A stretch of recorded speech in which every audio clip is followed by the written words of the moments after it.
hello' everyone আপোনালোক সকলোকে স্বাগতম জনাইছোঁ এক্সাম এস্পিৰেণ্ট ইউটিউব চেনেলটোলৈ বন্ধুসকল আজিৰ ভিডিঅ'টোত আমি আলোচনা কৰিম অসমীয়া ব্যাকৰণৰ কাল বা টেন্সৰ ওপৰত মানে অসমীয়া ব্যাকৰণৰ টেন্স বা কালৰ ওপৰত কি হয় মানে প্ৰিভিয়াছ ইয়েৰত কিছুমান কুৱেশ্যন অহা দেখা গৈছে আৰু সেইকাৰণে কি কৰাইছে এই টপিকটো আজি মই লৈছোঁ মানে অসমীয়া ভাষাত টেন্স বা কাল কি হয় সেই বিষয়ে আজি আলোচনা কৰিম আৰু চাব ইয়াতে মই কি কৰিছোঁ প্ৰথমে মানে ডিটেইলছত মানে কাল কি হয় সেইখিনি আলোচনা কৰিম আৰু তাৰপিছত কি কৰিম ইয়াৰ পৰা প্ৰিভিয়াছ ইয়েৰত কেনেকুৱা ধৰণৰ কুৱেশ্যন আহিছে সেইখিনি তাৰপিছত দেৰি নকৰি পোনে পোনে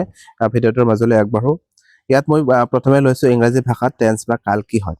মানে আপোনালোকে নিশ্চয় মানে জানে সবে যে ইংৰাজী ভাষাত টেন্স বা কাল কেই প্ৰকাৰ আছে বা সময়ৰ ভিতৰত আমি যে মানে ক্ৰিয়া বিভিন্ন যে ৰূপ আছে তাকে আমি কি বুলি ক'ব পাৰোঁ টেন্স বা কাল বুলি ক'ব পাৰোঁ আৰু কালক বিভিন্ন ধৰণৰ ভাগত ভাগ কৰা হয় যেনেকুৱা ধৰণৰ কি কৰা হৈছে ইয়াতে প্ৰেজেন্ট টেন্স পাষ্ট টেন্স আৰু ফিউচাৰ টেন্স ইংৰাজী তেনেকুৱা ধৰণৰ তিনিটা ভাগ কৰা হয় চ' আমি ঠিক তেনেকুৱা ধৰণৰ অসমীয়াটো কি কৰা হয় তিনিটা ভাগেই কৰা হয় যেনেকুৱা ধৰণৰ বৰ্তমান কাল অতীত কাল আৰু ভৱিষ্যৎ কাল এনেকুৱা ধৰণৰ তিনিটা ভাগতে ভাগ কৰা হয় আকৌ ইয়াত চাব মানে যেনেকুৱা ধৰণৰ ইংৰাজীত মানে পাষ্ট টেন্স বা প্ৰেজেন্ট টেন্স বা ফিউচাৰ টেন্স আছে আকৌ চাৰিটা ভাগত ভাগ কৰা হয় কিন্তু অসমীয়াত যদি আমি চাওঁ ইয়াত মানে চাৰিটা মানে গোটেইকেইটাকে চাৰিটাকৈ ভাগত ভাগ কৰা নহয় সেইকাৰণে কি কৰা হৈছে ইয়াক মানে ইংৰাজী ব্যাকৰণৰ পৰা অসমীয়া ব্যাকৰণ অলপ মানে কি হৈছে ইয়াতে ডিফাৰেঞ্চ এটা দেখা মানে যায় ইয়াত চাব আপোনালোকে মানে যেনেকুৱা ধৰণৰ ইংৰাজীত কি আছিলে মানে চিম্পল প্ৰেজেন্ট বা প্ৰেজেন্ট ইনডেফিনিট বা প্ৰেজেন্ট কণ্টিনিউৱাছ প্ৰেজেন্ট পাৰফেক্ট আৰু প্ৰেজেন্ট পাৰফেক্ট কণ্টিনিউৱাছ এনেকুৱা ধৰণৰ চাৰিটা চবৰে ভাগ পাইছোঁ কিন্তু অসমীয়াত যদি আমি চাওঁ অলপ ডিফাৰেঞ্চ আছে সেইখিনি আজি ইয়াত আলোচনা কৰিম মই ইয়াত চাব প্ৰথমে টেন্স বা কাল কি হয় এইটোৰ সংজ্ঞা দিয়া হৈছে ইয়াতে চাব যে কাল বা টেন্স শব্দৰ অৰ্থ হৈছে যে কোনো ক্ৰিয়া ঘটনা অৱস্থা যি সময়ত সংঘটিত হয় বা হৈছিল বা হ'ব সেই সময়ক নিৰ্দেশ কৰাৰ বাবে ব্যাকৰণিক এটা উপাদান হৈছে কি কাল চৰি তাৰপিছত চাব ইয়াত কি হৈছে অসমীয়া ভাষাত কাল মূলতঃ তিনি ধৰণৰ বৰ্তমান কাল অতীত কাল আৰু ভৱিষ্যৎ কাল এইখিনি আমি অলৰেডি পালোৱে যে অসমীয়াত কাল কি আছে তিনিটা আছে বৰ্তমান কাল অতীত কাল আৰু ভৱিষ্যৎ কাল কিন্তু ইয়াত মানে আমাৰ মেইন বস্তুখিনি হৈছে জনাৰ বিষয়টো হৈছে কি এই ইয়াতে যে বৰ্তমান কাল বুলি দিয়া আছে প্ৰেজেন্ট টেন্স বুলি যে দিয়া আছে প্ৰেজেন্ট টেন্সৰ আমি কি কৰিব লাগিব ভাগ কেইটা কি সেইখিনি আমি চাব লাগিব মেইনলি ইয়াত চাব প্ৰেজেন্ট টেন্স কি হয় আপোনালোকে নিশ্চয় জানে যে বৰ্তমান কালত কোনো এটা কাম কৰি থকা বা হোৱা বুজালে তাকে আমি প্ৰেজেন্ট টেন্স বুলি ক'ব পাৰোঁ চ' ইয়াত প্ৰেজেন্ট টেন্সক আমি অসমীয়াত কি কৰা হয় দুটা ভাগত ভাগ কৰা হয় দুটা উপভাগত ভাগ কৰা হয় এটা হৈছে নিত্য বৰ্তমান কাল ইয়াত দিয়া আছে ইনফাইনাইট প্ৰেজেন্ট টেন্স এনেকুৱা ধৰণৰ আমি কি পাইছিলোঁ ইনডেফিনিট পাইছিলোঁ ন কিন্তু ইয়াত অলপ মানে বেলেগ আছে মানে দুটা ভাগত ভাগ কৰা হৈছে ইয়াতে মানে বৰ্তমান কালক এটা হৈছে কি মানে নিত্য বৰ্তমান কাল নিত্য বৰ্তমান কাল কি হয় চাব ইয়াত মানে ডিটেইলছ লোৱা হৈছে যি ক্ৰিয়াই কোনো কাম নিয়ত মতে বা প্ৰকৃতিক ভাৱে সদায় হৈ থকা সময়ক নিৰ্দেশ কৰে তাক নিত্য বৰ্তমান কাল বোলা হয় নিত্য বৰ্তমান কাল বা আমি কি ক'ব পাৰোঁ এইটোক মানে প্ৰেজেন্ট ইনডেফিনিট টেন্স বুলিয়ে ক'ব পাৰোঁ ইয়াক মানে প্ৰেজেন্ট ইনডেফিনিট টেন্সত কি হয় যে কোনো এটা মানে কাম নিত্যভাৱে মানে সচৰাচৰ হৈ থাকিলে তেনেকুৱা ধৰণৰ বা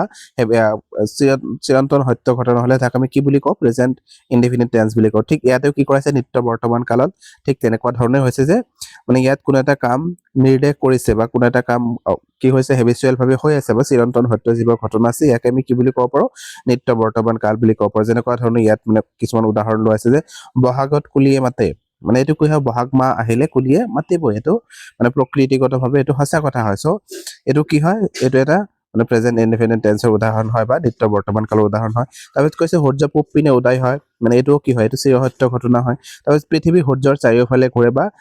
বহাগৰ বৰদৈ চিলা বয় এই গোটেইখিনি কি হৈছে চিৰন্তন সত্য তেনেকুৱা ধৰণৰ মানে কি কৰা হৈছে বাক্য কিছুমান কোৱা হৈছে বা গাখীৰ বগা এনেকুৱা ধৰণৰ আমি ক'ব পাৰোঁ চ' ইয়াকে আমি কি বুলি ক'ব পাৰোঁ নিত্য বৰ্তমান কাল বুলি ক'ব পাৰোঁ আকৌ চাব নিত্য বৰ্তমান কাল এটা হৈ গ'ল আৰু এটা আছে স্বৰূপ বৰ্তমান বৰ্তমান কালৰ যি দুটা ভাগ আছিলে এটা পালো নিত্য বৰ্তমান আৰু এটা হৈছে কি স্বৰূপ বৰ্তমান কাল বা চিমিলাৰ প্ৰেজেন্ট টেন্স বা আমি ইয়াক ক'ব পাৰোঁ মানে কণ্টিনিউৱাছ মানে প্ৰেজেন্ট কণ্টিনিউৱাছ টেন্স বুলি ক'ব পাৰোঁ ইয়াত চাব কি কৈছে যি ক্ৰিয়াই কাৰ্য চলি থকা বা এইমাত্ৰ শেষ হোৱা বুজায় তাকে স্বৰূপ বৰ্তমান কাল বোলা হয় ইয়াত চাব কি কৰা হৈছে যে কোনো এটা কাম চলি আছে বা চলি থকা কামটো জাষ্ট শেষ হৈছে কিন্তু ইয়াৰ এতিয়াও কি হৈছে তাৰ কিটো আছে আমি যেনেকুৱা ধৰণৰ পাৰফেক্ট টেন্সত পাইছিলোঁ কিন্তু ইয়াত মানে দুটাই ইয়াত বুজোৱা হৈছে স্বৰূপ বৰ্তমান কালত কি হৈছে কোনো এটা কাম চলি আছে বা জাষ্ট শেষ হৈছে এই দুয়োটাই কি কৰিছে ইয়াতে স্বৰূপ বৰ্তমান কালত লোৱা হৈছে ইয়াত চাব উদাহৰণ হিচাপত যদি আমি চাওঁ যে ৰাকেশ বল খেলি আছে মানে ৰাকেশে কি কৰি আছে বল খেলি আছে কামটো এতিয়াও চলি আছে কণ্টিনিউৱাছলি চলি আছে ইয়াক আমি কি বুলি ক'ব পাৰোঁ স্বৰূপ বৰ্তমান কাল বা মানে প্ৰেজেন্ট ইনডেফিনিট ইংলিছত যদি আমি ক'ব যাওঁ বা ইয়াত দিয়া আছে চিমিলাৰ প্ৰেজেন্ট টেন্স তাৰপিছত ক'ব ইয়াত চাব কি দি আছে ডেভিড লিখি আছে লিখা কামটো এতিয়াও চলি আছে বা তাই ভাত খাই আছে এই খোৱা কামটো এতিয়াও কি হৈছে চলি আছে চ' ইয়াকে আমি কি বুলি ক'ব পাৰোঁ স্বৰূপ বৰ্তমান কাল চ' আমি পালোঁ বৰ্তমান কালত দুটা ভাগ পালোঁ আকৌ চাম আমি অতীতকাল বা অতীতকালক আমি কি বুলি ক'ব পাৰো ভূতকাল বুলি ক'ব পাৰো বা পাষ্ট টেন্স বুলি ক'ব পাৰো সো ইয়াত যদি চাই অতীতকালকো কি কৰা হয় তিনিটা ভাগত ভাগ কৰা হয় অতীতকাল কি হয় অতীতকালত কোনো এটা কাম যেতিয়া মানে কৰা হোৱা বা হৈ গৈছিল বা তেনেকুৱা ধৰণৰ যেতিয়া বুজা হ'ব তাকে আমি কি বুলি ক'ব পাৰো অতীতকাল বা ভূতকাল বুলি ক'ব পাৰো যেনেকুৱা ধৰণৰ ইয়াত উদাহৰণ দিয়া আছে তাই চিঠি লিখিছিল এই কামটো তেওঁৰ সম্পূৰ্ণ হৈছিল কেতিয়া অতীতকালত তেওঁ চিঠি লিখিছিলে সো তাৰপিছত আকৌ দিয়া আছে যে আমি আম খাইছিলো বা সি আছিল কি আছিলে এইটো নপঢ় দিয়া মানে চেট জিপিটিত কিছুমান ইয়াত মানে কি কৰিছে ভুল কৈ দিছে মানে গোটেই এনেকুৱাই আহে চেট জিপিটিত মানে কি কৰিলে সো ইয়াত বাকী দুটা পালে ন আপোনালোকে কি কৈছে যে তাই চিঠি লিখিছিল আমি আম খাইছিলো যে এই যিমানবোৰ বাক্য আছে এনেকুৱা ধৰণৰ অতীতকালত হৈ গৈছিলে তেনেকুৱা ধৰণৰ তাকে আমি অতীতকাল বুলি ক'ব পাৰো আকৌ অতীতকালক আমি তিনিটা ভাগত ভাগ কৰিব পাৰো অসমীয়াত অতীতকালক তিনিটা ভাগত ভাগ কৰিব পাৰো তাৰে এটা হৈছে কি স্বৰূপ ভূতকাল বা মানে কি হয় আমি এইটো পাষ্ট ইনডেফিনিট বুলি ক'ব পাৰো স্বৰূপ ভূতকাল পাষ্ট ইনডেফিনিট টেন্স বা সিমিলাৰ পাষ্ট বুলি কোৱা হৈছে ইয়াতে বা যিটো মানে সেইটোৱে আৰু মানে পাষ্ট ইনডেফিনিট বুলি ক'ব পাৰো আমি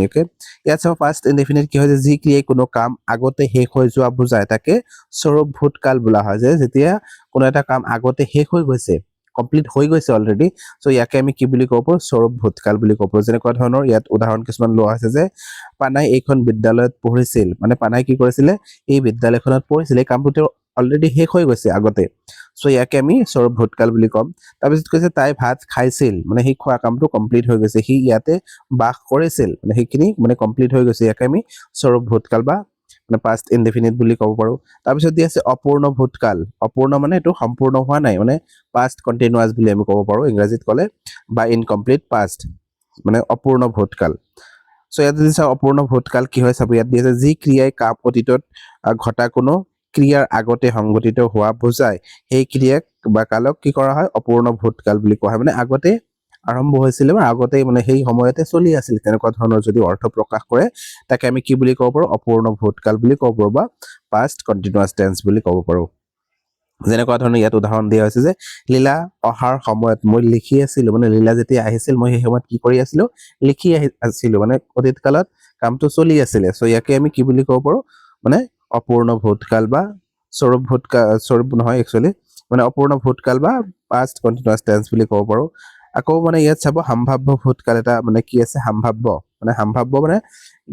এইটো কামটো মানে যদি আমি কৰিলো হয় বা মই যদি সেই সময়ত থাকিলো হয় এই কামখিনি হল হয় তেনেকুৱা ধৰণৰ সাম্ভাব্য যদি অৰ্থ প্ৰকাশ কৰে তাকে আমি কি বুলি ক'ব পাৰো সাম্ভাব্য কাল যেনেকুৱা ধৰণৰ ইয়াত উদাহৰণ মানে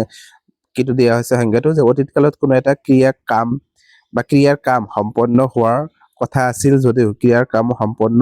নোহোৱা হৈ সময়ত অতীতত হৈ গ'ল মানে কামটো এনে ক্ৰিয়াৰ কালক সাম্ভাব্য ভূতকাল বুলি ক'ব পাৰো যেনেকুৱা ধৰণৰ উদাহৰণ কিছুমান লোৱা আছে যে তুমি অহা হেঁতেন সদায় ইয়াত কি কৰাইছে তুমি অহাহেঁতেন যাদৱ গ'লহেঁতেন ইয়াত কি কৰিছে যদি তুমি আহিলা হয় যাদৱ কি হল হয় তাত গ'ল হয় সো এইটো এটা কি হৈছে সাম্ভাব্য ভূতকালৰ উদাহৰণ বা তাই অহাহেঁতেন সি কামটো কৰিলেহেঁতেন মানে যদি তাই আহিলেহেঁতেন সেই কামটো কৰিলেহেঁতেন এইটো কি সাম্ভাব্য মানে তেওঁ যদি আহিলে হয় তাৰ পিছতে কামটো মানে তেওঁ কৰিলে হয় সো এইটো এটা কি কৰা হৈছে সম্ভাৱনাপূৰ্ণ কাম লোৱা হৈছে সো ইয়াকে আমি সাম্ভাব্য ভূতকাল বুলি ক'ব পাৰো এতিয়া আহিম ফিউচাৰ টেন্স মানে ফিউচাৰ টেন্স কি হয় ফিউচাৰ টেন্স জানি আপোনালোকে যে ভৱিষ্যৎ কালত কোনো এটা কাম কৰা বা হোৱা বুজালে তাকে আমি কি বুলি ক'ব পাৰো ভৱিষ্যৎ কাল বুলি ক'ব পাৰো ঠিক তেনেকুৱা ধৰণৰ মানে ভৱিষ্যৎ কালকে কি কৰাইছে তিনি ধৰণে মানে ইয়াত ক্ৰিয়া লোৱা আছে তিনি ধৰণে আমি ইয়াক কি কৰিব পাৰো মানে ভাগ কৰিব পাৰো যেনেকুৱা ধৰণৰ মানে ইয়াত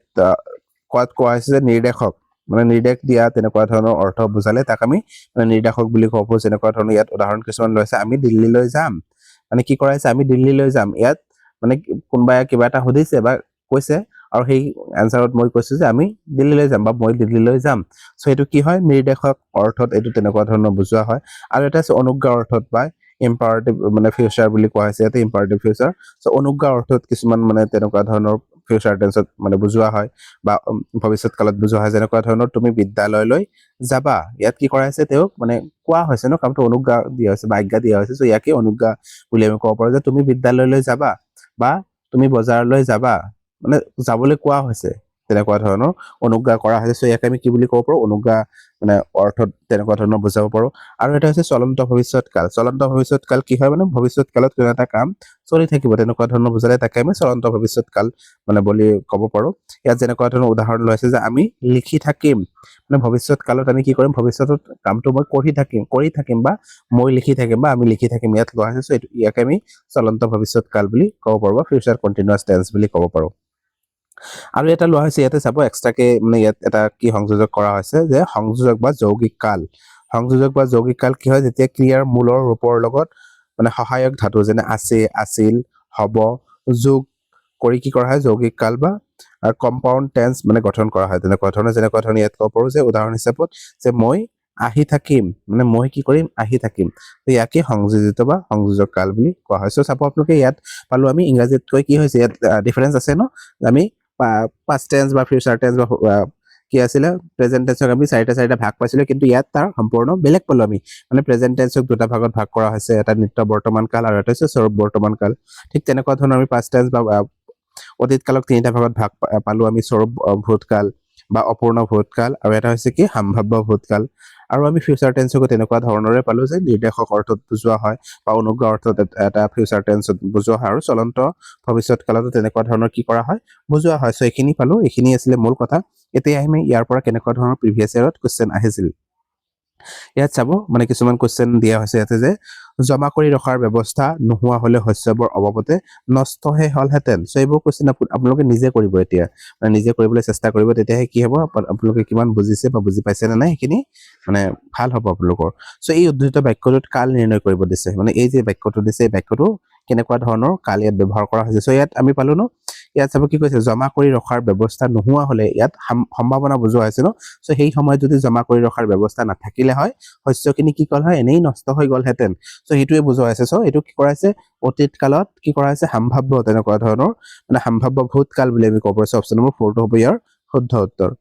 এতিয়া নেক্সট কুৱেশ্যনটো লৈ কুৱেশ্যন নম্বৰ 2 কি কৈছে গভীৰ পানীত বিভিন্ন প্ৰকাৰ আৰু আকাৰৰ জাহাজ সিঁচৰিত হৈ আছিল ইয়াত কি কৰাইছে গভীৰ পানীত বিভিন্ন প্ৰকাৰ আৰু আকাৰৰ জাহাজ সিঁচৰিত হৈ আছিল মানে অতীত কালত কামটো হৈ আছিল মানে কন্টিনিউয়াছলি চলি আছিল ইয়াক আমি কি বুলি ক'ব পাৰো যদি ইংৰাজীত কওঁ আমি মানে ফাৰ্ষ্ট কন্টিনিউয়াছ টেন্স বুলি ক'ব পাৰো কিন্তু ইয়াত আমি অসমীয়াত চাব লাগিব ন বস্তুখিনি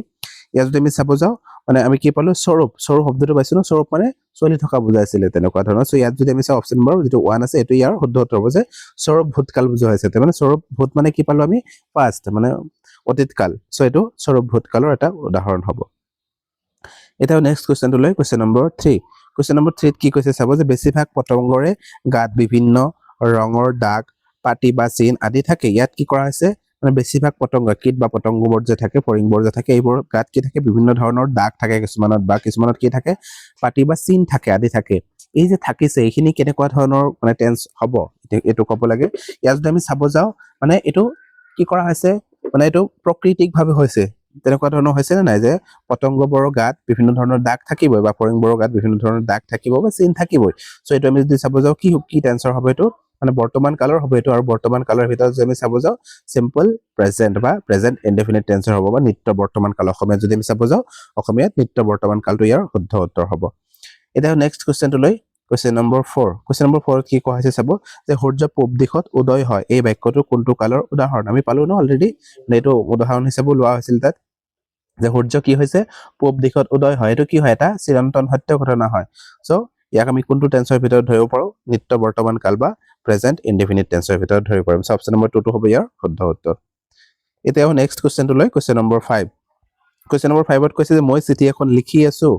ইয়াত কি কৰা হৈছে মই কামটো কৰি আছো এতিয়াও মানে প্ৰেজেন্ট কন্টিনিউয়াছ টেন্স হ'ব এইটো যদি আমি ইংৰাজীত ক'ব যাওঁ বাক্যটোৰ কাল নিৰ্ণয় কৰিব দিছে ইয়াতে মই চিঠি এখন লিখি আছো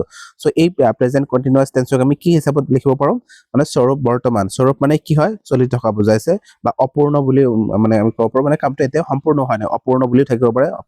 চাব অপূৰ্ণ ইয়াত যেনেকুৱা ধৰণৰ অপূৰ্ণ ভূত বুলি দিয়া আছে বা ইয়াত স্বৰূপ নাথাকি অপূৰ্ণ বৰ্তমান বুলিও থাকিব পাৰে আপোনালোকে মনত ৰাখিব অপূৰ্ণ বা স্বৰূপ থাকিলে আমি কি বুলি ক'ম কন্টিনিউয়াছ টেন্স বুলি ক'ব পাৰিম অপশ্যন নম্বৰ 3 টো হ'ব ইয়াৰ শুদ্ধ উত্তৰ এতিয়া নেক্সট কুৱেশ্যনটো লৈ কুৱেশ্যন নম্বৰ 6 কি কৈছে চাব সিহঁতে খেলপথাৰত খেলি আছিল মানে বাক্যটোৰ কাল নিৰ্ণয় কৰিব দিছে মানে সিহঁতে খেলপথাৰত খেলি আছিল মানে এইটো কি হৈছিলে অতীত কালত কামটো চলি আছিল ন ইয়াক আমি কি বুলি ক'ব পাৰো ফাৰ্ষ্ট কণ্টিনিউয়াছ টেন্স বুলি ক'ব সো ইয়াত যদি আমি চাব যে অপচনবোৰ কি হ'ব সৌৰভ বৰ্তমান বুলি দি আছে সৌৰভ বৰ্তমান বুলি হলে বৰ্তমান কালত হ'ব মানে খেলি আছিল হৈ গৈছে কামটো অলৰেডি সো আমি যদি চাব যাও অপূৰ্ণ ভূত বা সৌৰভ ভূত ইয়াৰ শুদ্ধ উত্তৰটো অপচন নম্বৰ 1 হে হ'ব এতিয়া নেক্সট কোৱেশ্চনটো লৈ কোৱেশ্চন নম্বৰ 7 কোৱেশ্চন নম্বৰ 7 কি কৈছে তুমি অহা হেতেন মই গলো হেতেন ইয়াত কি কৰা হৈছে যদি তুমি আহিলা হয় মই গলো হয় সো তেনেকুৱা ধৰণৰ এটা মানে সম্ভাৱনাপূৰ্ণ কি ইয়াত বাক্যটো কোৱা হৈছে এই বাক্যটো আমি যদি টেন্স নিৰ্ণয় কৰো বা কাল নিৰ্ণয় কৰো কি হ'ব ইয়াত কৈছে সম্ভাৱ্য ভৱিষ্যত মানে তাৰ পিছত কৈছে সমীপ্য ভূত বা সম্ভাৱ্য ভূত আৰু সাধাৰণ অতীত ইয়াত কি কৰা হৈছে যদি তুমি আহিলা হেতেন মই গলো হেতেন মানে হেই মানে তেনেকুৱা ধৰণৰ সম্ভাৱনাপূৰ্ণ কি কৰা হৈছে এটা ভূতকালৰ কথা কোৱা হৈছে তুমি যদি আহিলা হেতেন মই গলো হেতেন সো ইয়াত যদি চাব যাও অপচন নম্বৰ যেটো 3 দি আছে সম্ভাৱ্য ভূতকাল এটো হ'ব ইয়াৰ শুদ্ধ উত্তৰ ইয়াত চাব সম্ভাৱ্য ভৱিষ্যৎ কাল বুলি যে অপচনটো দিয়া আছে আমি পাইছো না সম্ভাৱ্য ভৱিষ্যৎ কালৰ তিনিটা যে ভাগ পাইছো মানে ইয়াত সম্ভাৱ্য ভৱিষ্যৎ কাল বুলি তেনেকুৱা ধৰণৰ কাল আমি পোৱা নাই ন সো এটো আমি এনে এলিমিনেট কৰিব এটো মানে কি কৰা হৈছে এটো আপোনালোকৰ মানে মাইন্ডটো ডাইভাৰ্ট কৰাৰ কাৰণে তেনেকুৱা ধৰণৰ অপচন দিয়া হৈছে সো আমি অলৰেডি পাইছো মানে অসমীয়াত সম্ভাৱ্য ভৱিষ্যৎ কাল বুলি তেনেকুৱা ধৰণৰ টেন্সৰ আমি ভাগ মানে ভৱিষ্যৎ কালৰ ভাগ পোৱা নাই সো এটো এনেও মানে নহব সো সম্ভাৱ্য ভূতকালটোৱে ইয়াৰ শুদ্ধ উত্তৰ হ'ব এতিয়া নেক্সট কোৱেশ্চনটো লৈ কোৱেশ্চন নম্বৰ 8 কোৱেশ্চন নম্বৰ 8 ত কি কৈছে তুমি যোৱা বছৰ দিল্লীলৈ গৈছিলা ইয়াত কি কৰিছে তুমি যোৱা বছৰ দিল্লীলৈ গৈছিলা এটো একেবাৰে সিম্পল ভাবে কোৱা হৈছে মানে আগতে মানে অতীত কালত কি কৰা আছিল তুমি গৈছিলা তেনেকুৱা ধৰণৰ বুজোৱা হৈছে সো এই বাক্যটো যদি আমি কাল নিৰ্ণয় কৰো কি হ'ব ইয়াত যদি চাব যে অপচন 1 দিছে সমীপ্য ভূতকাল তাৰপিছত কৈছে সাধাৰণ অতীত কাল আৰু অপূৰ্ণ ভূতকালৰ সম্পূৰ্ণ বৰ্তমান কাল ইয়াত আমি পাইছো ন অপূৰ্ণ ভূত বুলি ক'লে এটো আমি কন্টিনিউয়াসলি চলি থাকিব লাগিব ইয়াত চলি থকা নাই গৈছিলা বুলি কৈছে ইয়াত সম্পূৰ্ণ বৰ্তমান কাল ইয়াত নহয় গৈছিলা বুলি আছে ন ইয়াত যদি চাব যাও যেটো মানে অপূৰ্ণ ভূত যেটো দিয়া আছে নহয় অপূৰ্ণ ভূত নহয় এটো সাধাৰণ অতীত হ'ব সাধাৰণ অতীত বা সৌৰভ ভূত বুলি ক'ব ইয়াত চাব অপচন নম্বৰ 2 টো হ'ব ইয়াৰ শুদ্ধ উত্তৰ যে সাধাৰণ অতীত বা সৌৰভ ভূত ইয়াত চাব ভূতকালৰ ক্ষেত্ৰত কি কৰা হয় এই সৌৰভ শব্দটো কেতিয়াবা মানে ইনডিফিনিট টেন্সৰ ক্ষেত্ৰতো মানে সাধাৰণ যি অতীত আছে তাৰ ক্ষেত্ৰতে ব্যৱহাৰ কৰা হয় কেতিয়াবা চাব ইয়াত মানে দিয়া থাকিব সাধাৰণ অতীত বা এটো ব্ৰেকেটত দিয়া থাকিব পাৰে তেনেকুৱা ধৰণৰ সব মনত ৰাখিব সাধাৰণ অতীত কাল এটো মানে তুমি যোৱা বছৰ দিল্লীলৈ গৈছিলা মানে এটো অলৰেডি কি হৈছে অতীত কালত হৈ গৈছে কামটো কমপ্লিট হৈ গৈছে সো এটো মানে পাষ্ট ইনডিফিনিট টেন্সৰ এটা উদাহৰণ হয় অপচন নম্বৰ 2 টো ইয়াৰ শুদ্ধ উত্তৰ হ'ব এটা নেক্সট কোৱেশ্চনটো লৈ কোৱেশ্চন নম্বৰ 9 কোৱেশ্চন নম্বৰ 9 ত কি কৈছে চাব যে বৰষুণ দিলে খেতি ভাল হল হেতেন মানে যদি বৰষুণ দিলে হয় খেতি কি হল হয় ভাল হল হয় সো এই বাক্যটো কাল নিৰ্ণয় কৰিব দিছে ইয়াত অপচন নম্বৰ 1 দিছে সম্ভাৱ্য ভৱিষ্যৎ কাল ইয়াত ভৱিষ্যৎ কালৰ কথা কোৱা হোৱা নাই সম্ভাৱ্য ভৱিষ্যৎ আমি পালো ন অলৰেডি তেনেকুৱা ধৰণৰ নাই তাৰপিছত কৈছে সাধাৰণ ভৱিষ্যৎ কাল ইয়াত ভৱিষ্যৎ কাল ব্যৱহাৰ হোৱাই নাই তাৰপিছত কৈছে সম্ভাৱ্য ভূতকাল আৰু অপূৰ্ণ ভূতকাল হলে আমি পালো যে কি থাকিব লাগিব অতীত কালত কামটো চলি থাকিব লাগিব ইয়াত যদি আমি চাও তেনেকুৱা ধৰণৰ চলি থকা নাই ইয়াত সম্ভাৱনা এটা দেখুৱা হৈছে অপচন নম্বৰ 3 টো হ'ব ইয়াৰ শুদ্ধ উত্তৰ যে সম্ভাৱ্য ভূতকাল এটো ইয়াৰ শুদ্ধ উত্তৰ হ'ব এতিয়া নেক্সট কোৱেশ্চনটো লৈ কোৱেশ্চন নম্বৰ 10 কোৱেশ্চন নম্বৰ 10 টো আপোনালোকৰ কাৰণে এৰিলো আপোনালোকে কি কৰিব এটো মানে এনসাৰ দিবলৈ চেষ্টা কৰিব মই কোৱেশ্চনটো কৈ দিও এবাৰ যে মই গৈ থাকোতে তেও গান গাই আছিল ইয়াত গাই আছিল ক্ৰিয়াটো কাল নিৰ্ণয় কৰিব দিছে মানে মই গৈ থাকোতে তেও গান গাই আছিল এটো কেনেকুৱা ধৰণৰ মানে টেন্সৰ উদাহৰণ হয় ক'ব লাগে আপোনালোকে সাধাৰণ অতীতকাল অপূৰ্ণ ভূতকাল সম্ভাৱ্য ভূতকাল আৰু সৌৰভ বৰ্তমান কাল সো এই কোৱেশ্চনটো আপোনালোকে মানে কমেন্টত জনাব এনসাৰটো কি হয় সো ভিডিওটো ইমানেই আছিল মানে যদি ভিডিওটো ভাল পায় লাইক আৰু শেয়াৰ কৰিব আৰু এতিয়াও যদি আমাৰ চেনেলটো সাবস্ক্ৰাইব কৰা নাই সাবস্ক্ৰাইব কৰি কাষতে থকা বেল আইকনটো দবাই ৰাখিব এনেকুৱা ধৰণৰ ভিডিও পাই থাকিবলৈ ভিডিওটো শেষলৈ চোৱাৰ বাবে ধন্যবাদ